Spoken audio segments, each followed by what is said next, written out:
Testing 1, 2, 3. Testing 1, 2, Do we have 3. sound? We have sound. We're ready to go. We're ready to rock. All right, well, we are recording, so since half the time whenever we start, you just start talking before I even sit down, which cracks me up. I was totally expecting you to do it again this time. Well, I just want to make sure that the sound is good. Want to hear my voice, obviously. So those are audio checks that you're doing? Those are audio checks there. Hopefully nobody hears that out there in the regular world. But this is The Real Truth in Lending, another episode of this wonderful videos that we shoot, and hopefully soon to be live on some stuff. We are going to start doing some live videos. So, as said last time, you need to like, subscribe, and hit the notification. So that way when we are posting videos, especially when we go live, you'll hear about it so you don't miss any of this outstanding news. And I lost my train of thought. It's chock full of very important information. For those of you who've never watched one of our videos, this is about the real estate industry, about mortgages, about people getting mortgages. It's about the different things that can happen in there, the different intricacies that happen with mortgages, and hopefully we're very informative for you guys to help you through the process. Yeah, absolutely.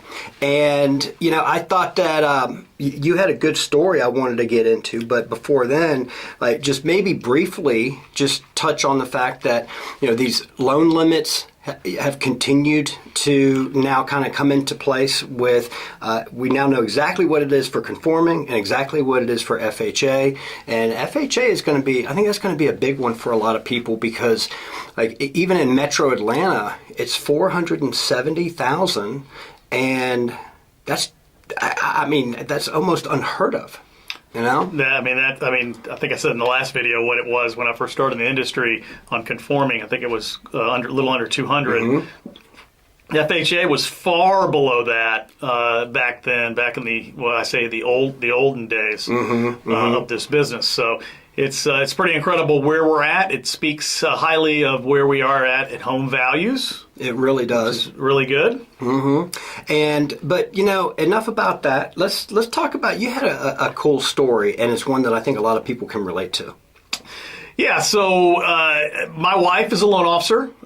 She's a very new loan officer. She's a rookie, but she had a referral from an agent, and the referral was a young girl that had probably been out of her job for 2 years, and she reluctantly, the agent told her to call, reluctantly called my wife and started talking to her about her situation, and was just dead set that I cannot get qualified for a loan. I don't have what you need to buy a house or to qualify, down payment. And she said, I'm living in an apartment. I got to save such and such money for this number of years, and then I'll be ready to buy. I just can't buy now. So she didn't know what her credit score was. She thought she had really bad credit. So really, it started with, hey, fill out a loan application. She filled out an online loan application on Acopia, our Acopia website, Acopia Go. Let me give a little plug there, which is an awesome website if you want to use it. And we got in there, and she got into the meat of it. And the girl basically thought, number one, she thought she had to have a 740 credit score to get a loan, to get a mortgage loan. She thought she had to have 20% down, which she estimated, first time home was going to be around $300,000. So she thought she needed about $60,000. So she thought she needed to improve her credit and have $60,000. So wow. So the shock to her, who is living in Woodstock, paying $2,000 a month for, I can't remember if it was a one bedroom or two bedroom, but for an apartment, she was paying $2,000 a month, and get it going. She pulls her credit. She has a 701 credit score. Good credit. Right. It's not the perfect credit, but good credit. And she had a little bit of money in the bank, but she definitely qualified for an FHA loan all day long with what she had, because she had about 3%.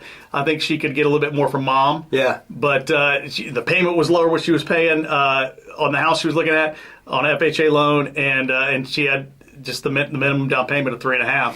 It blows me away how many people still think that you need 20% down, and they not only do they not know what their credit scores are, but they think that they need higher credit scores. And of course, we just got the notice that our minimum requirement has gone down. So to the contrary of needing 740, we can now do down to a 600.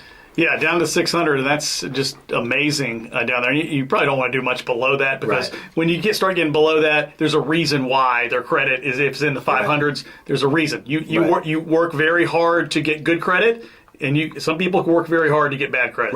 Right. No, I totally agree. But it really is a testament, and I've had those same things happen to me that Christy had happened to her, and I've actually had them happen where people will come in and say, "Hey, I was turned down by my credit union," and there again, the credit union may have higher standards, and we may be able to do some things. I doubt very seriously that there's many credit unions that are going to go down to a 600.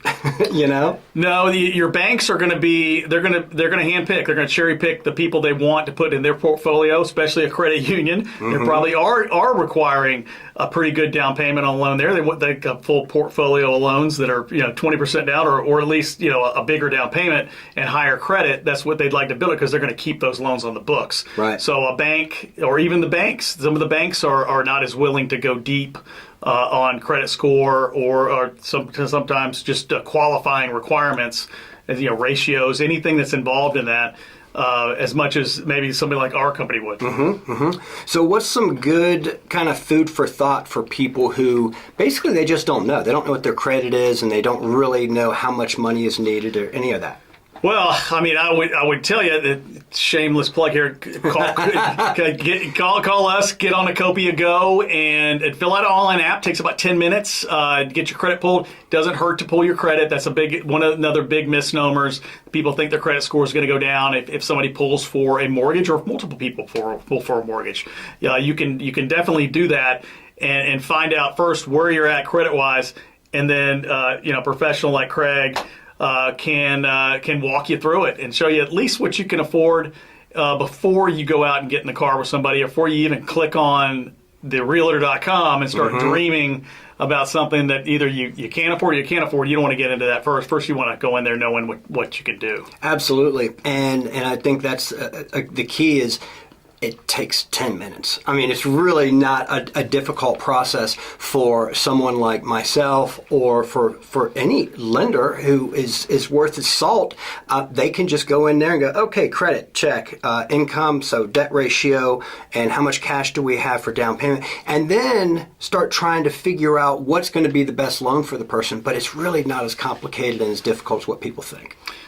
No, it's actually too simple. Too simple to do it. They're not going to ask you for a bunch of documents or anything up front. You're going to, just the integrity of what you fill out. Obviously, you need to fill out, what goes in. What's the old saying? Garbage in, garbage out. Garbage out. So you just put in good information. You should feel confident you're going to get a decision. 100%. That's right. So I think we have one more thing that we need to talk about. Previously you have done a very good job at your predictions for the Braves and what game they were going to actually take the series. Not just that they were going to take the series, but what game, and you nailed it. So there's I think there's another game coming on this weekend, isn't there? There's a small game this weekend, the SEC championship game. It's going to be Georgia versus Alabama, and Alabama has been Georgia's boogeyman for about 15 years now. Georgia hasn't beat them in 15 years. This year, Georgia, on paper and everything you've seen, they have the better team. Yep. Alabama's coached by Nick Saban, so that always worries you.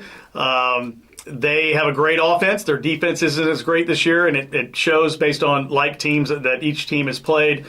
Georgia looks to be the better team. So what does that mean? So here's my prediction on what I think is going to happen. Write it down. I want to know what the score is going to be, and obviously I think I know who you think is predicting to win. But okay, so I am a Georgia fan, but I'm the most pessimistic Atlanta, Georgia fan. Now the Braves just kind of broke the jinx, so I feel like we got a little bit of momentum going for us. So I think Georgia wins this game. I think they win it 28-17. So I do think that Alabama scores some points, and that's for Georgia this year. That's a close game. It is, yeah. But I think that their defense is just going to just completely shut them down. I think they will get some points, and that's not really close, but I think they're going to win it outright. Well, if you get this one right or you get close to it, like we're going to Vegas, and we're going to do this recording. Yeah, from we're going to Vegas. get rid of the mortgage truth and lending show, and we're going to go straight to picking games, sportsbooks. Yeah, sportsbook show, and we will go to Vegas and we'll do it. And the bobbleheads, we'll get better bobbleheads, and I'll wear a big gold chain on mine or something, just like a big pimp. Well. I think you should. I'll hold you to it. Yeah. Well, I actually, hopefully when we come in here this time next week, we'll be talking about the big win, yet another one for our location. Our boys, both in baseball and in college ball. We won't talk about the Falcons at this point, but no Falcons talk.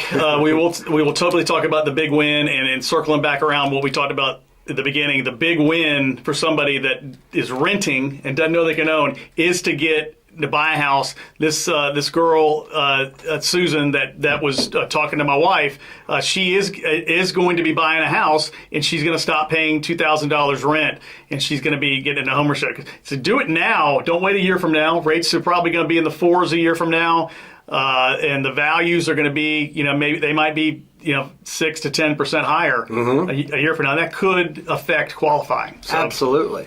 And I like what you did there. You just brought it right back around to talk about that, because I know some people couldn't give two flips about Georgia or Alabama. You could be anywhere in the country and thinking I'm just not fans of those teams. I'm sure there's a lot of people that are. But you may not be a fan of the teams, but you may actually perk your ears up about the idea of being able to buy a home if you thought that you couldn't. Yep. So contact us about learning about Acopia Go and how you get on. Acopia Go is probably the top mortgage app in the business, and it's very easy. You can go look it up on your iPhone or your Samsung device. Absolutely. All right. Well, thanks a lot for your time. Please subscribe, like, and hit the notification, and we will see you next week.